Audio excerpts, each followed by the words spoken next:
BPSC TRE 4.0 के form भरना start हो रहे हैं, आपको पता है। लेकिन उससे पहले एक बहुत छोटी सी जानकारी जो आपको पता होनी चाहिए वो है बीपीएससी टीआरई 4.0 में जो डॉक्यूमेंट्स की नीड होगी। आपको लगेगा कि अनुपम सर ये तो हमको सब जानकारी पता है, लेकिन मैं लिख करके दे रहा हूँ। बहुत से हज़ारों बच्चे इस बात पर फेल हो जाते हैं, बाहर निकाल दिए जाते हैं, क्योंकि वो कभी कोई सही डॉक्यूमेंट नहीं लगा पाते या अनजाने में कुछ चीज़ों में होती है। तो जो ऑफिशियल वेबसाइट पर लिस्ट दे रखी है उस लिस्ट को मैंने यहाँ पे नोट कर लिया है। छोटा छोटा आपको दिख रहा होगा, लेकिन इनको मैंने अलग से बड़े पे यहाँ पर लिख लिया है। तो डॉक्यूमेंट्स में अगर बात करें तो सबसे पहली जो ज़रूरी है वो है 10th की मार्कशीट। आपकी जो डेट ऑफ बर्थ है, आपका नाम क्या है, वो डिसाइड किससे होगा? आपकी 10th की मार्कशीट से। ये आप चेक कर लें। प्लस आपकी जो 12th की जो मार्कशीट है, वो जो आपका सर्टिफिकेट है वो आपके पास होना चाहिए। आराम से अपना डॉक्यूमेंट निकाल लीजिए, होना चाहिए। आपने ग्रेजुएशन किया है, उसकी प्रोविजनल कोई डिग्री है, आपने पोस्ट ग्रेजुएशन किया है, या आपने डीएलएड किया है, बीएड किया है, आपने एसटेट है, सीटेट है, ये सारे सर्टिफिकेट निकाल के रख लो।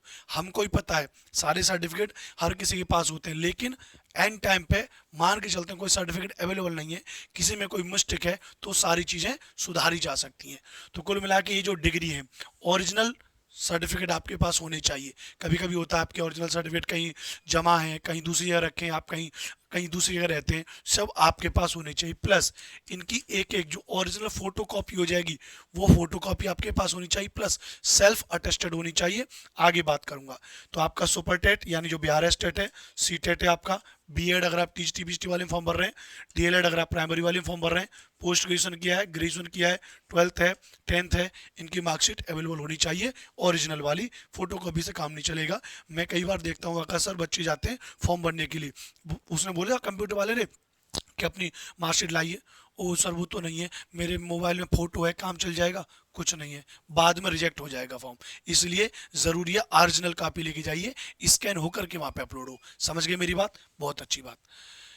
EBC BC non creamy layer में अगर आप आ रहे हैं, जो इकोनॉमिक बैकवर्ड क्लासेस हैं, उस श्रेणी में अगर आप आ रहे हैं, आपका जो सर्टिफिकेट है वो proper up to date update होना चाहिए, नया होना चाहिए, बीते वित्त वर्ष का बना होना चाहिए। आप रिजर्व कैटेगरी के अंतर्गत आते हैं, आपको पता होना चाहिए आप किस कैटेगरी के अंतर्गत आ रहे हैं, कितना रिजर्वेशन आपको मिल रहा है, वो सारी चीज़ें। डोमिसाइल बिहार में लागू है, आप बिहार में रिजर्व कैटेगरी से डोमिसाइल के अंतर्गत आते हैं, नया अपडेट डोमिसाइल आपका बड़ा होना चाहिए। आईडी प्रूफ होना चाहिए। अब आईडी प्रूफ में भी क्या होता है का सर, आधार कार्ड है, बचपन का फोटो लगाए, रिकॉग्नाइज नहीं हो पाता है, तो आधार कार्ड में अपडेट का ऑप्शन आता है अभी वर्तमान में। अब जैसे मेरा खुद का आधार कार्ड बहुत पुराना बना है और उसमें मेरा पुराना फोटो अपडेट है, अब नया फोटो लगे, थोड़ा हेल्दी हो गया हूँ, थोड़ा दाढ़ी बड़ी हो गई, और इसके चक्कर में और मुझे पासपोर्ट के लिए अप्लाई करने गया, वहाँ पे मेरा रिजेक्ट हो गया। कारण क्या था? आधार कार्ड में जो फोटो लगा है बहुत पुराना लगा है, अभी मेरी शक्ल अलग है, कहाँ से पहचानोगे? उन्होंने रिजेक्ट कर दिया। तो ऐसे ही अगर आपका आधार कार्ड पुराना है तो आप जाइए साइबर कैफे वाले पे, आधार कार्ड में नया फोटो अपडेट करवा लीजिए। एड्रेस आपका बिल्कुल वेरीफाइड होना चाहिए। जनरली इसमें गड़बड़ी होती है। फोटो हमने क्या किया, मोबाइल से लेके सर कोई फोटो अपलोड करा दिया, पता चला जब आप पेपर देने गए तो वहाँ पे वो आपका देखेंगे फोटो आपके उसमें लेटर में, और आपको देखेंगे नहीं पहचान पाई, रिजेक्ट कर देंगे। फोटो भाई मान लीजिए आज आप फॉर्म भर रहे हैं तो अभी का एक फोटो बढ़िया इस तरीके से फोटो अपना खिंचवा लीजिए और उसी फोटो को फॉर्म भरते वक्त करिए। ये नहीं कि आपने 2 साल पहले के फोटो आपके पास रखे हैं वही आप लगवा दें, गलत हो जाएगा। साइन सबसे मोस्ट इंपोर्टेंट। जैसे मैं आपको अपना एक एग्जांपल देता हूँ, मेरे जो ओरिजिनल साइन है वो ये है, मैं इस तरीके से अपने ओरिजिनल साइन करता हूँ और ये डॉट लगाता हूँ। ये मेरे ओरिजिनल साइन है जो मेरे बैंक में भी लगे हुए हैं, मेरे पैन कार्ड में लगे हुए हैं। अब क्या हुआ, मैं जनरली एक और ऐसे स्टाइल में ए बना करके एक ये भी मैं साइन करता हूँ पहले। अब मुझे नहीं याद है, क्योंकि बहुत दिन से अब जब से ऑनलाइन सिस्टम शुरू हुआ है बैंक में नहीं जा पाते हैं, तो मुझे नहीं पता था कि बैंक में ये वाला साइन लगा है। अब मैं एक एग्रीमेंट हो रहा था मेरा, एक कागजी कार्रवाई हो रही थी, उसमें मैंने ये वाला साइन कर दिया। उन्होंने वेरीफाई कहाँ किया का सर, पैन कार्ड से, बैंक डिटेल से। बैंक में क्या ये क्या हो गया, रिजेक्ट हो गया। फलाने आदमी का मेरे पास फोन आया कि सर ये तो कुछ फर्जी सा लग रहा है, लेकिन वास्तव में क्या था मुझे खुद याद है। फिर मैंने ध्यान किया, मैंने जब पैन कार्ड देखा, मैंने कहा भाई यहाँ तो ये वाले साइन है। तो आप जो साइन आप देखिए, आपने कोई फॉर्म भरते समय पहले कभी कोई साइन किए तो ये साइन भी आपका ओके होना चाहिए, बहुत महत्वपूर्ण बात है। दूसरा, आप पीडब्ल्यू सर्टिफिकेट आपके पास है, किस दिव्यांगता श्रेणी का कोई सर्टिफिकेट है, दिव्यांगता में भी किस श्रेणी की दिव्यांगता है उसका सर्टिफिकेट आपके पास होना जरूरी है। तो कुल मिलाकर के यह एक लिस्ट है, यह लिस्ट आपके पास होनी चाहिए, एक आपके पास प्रॉपर फाइल होनी चाहिए, और उस प्रॉपर फाइल में आपके ये सभी डॉक्यूमेंट जितने भी हैं, ये सभी डॉक्यूमेंट्स ओरिजिनल होने चाहिए। ध्यान रखना, क्या होनी चाहिए भैया, ये सभी डॉक्यूमेंट ओरिजिनल होने चाहिए, पहली बात ध्यान रखना।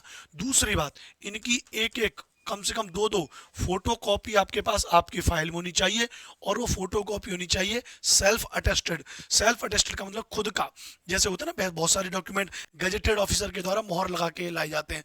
अब क्या होता है कि अब उनको सेल्फ अटेस्टेड का ऑप्शन दे दिया है। सेल्फ अटेस्टेड का मतलब आपने फोटो कॉपी करवा ली और आपने फट से उसमें ये आपने साइन कर दिया इस तरीके से, अनुपम, और आपने अभी आपने अपने साइन कर दिया ओरिजिनल, ये आपका सेल्फ अटेस्टेड हो गया। तो ये बेसिक डॉक्यूमेंट है, अपडेट डॉक्यूमेंट है, आपके पास होना चाहिए।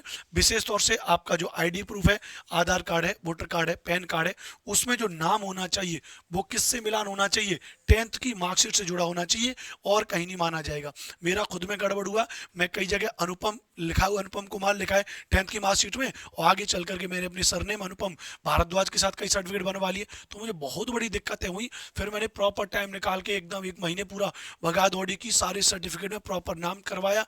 फिर परिणाम स्वरूप निकला कि कुछ बहुत सी जगह अलग अलग था कि सरनेम हटा दो। फिर आज मेरी आप देखोगे सारी मार्कशीट वगैरह में सब जगह तो केवल एक नाम है, अनुपम। ना अनुपम कुमार रहा, ना अनुपम भारद्वाज रहा, ना अनुपम शर्मा रहा, कारण अपडेट नहीं हो पाया था। और इसकी वजह से कई बार जहां पर फादर का सर्टिफिकेट लगता है तो वहां पे उनके पिताजी के श्री हरिओम भारद्वाज लिखा रहता है, सन ऑफ में अनुपम लिखा रहता है, तो भी गड़बड़ हो जाता है। तो कुल मिलाकर के आपके डॉक्यूमेंट वैलिड होने चाहिए, आगे के लिए भी आपके लिए बहुत ज्यादा जरूरी है।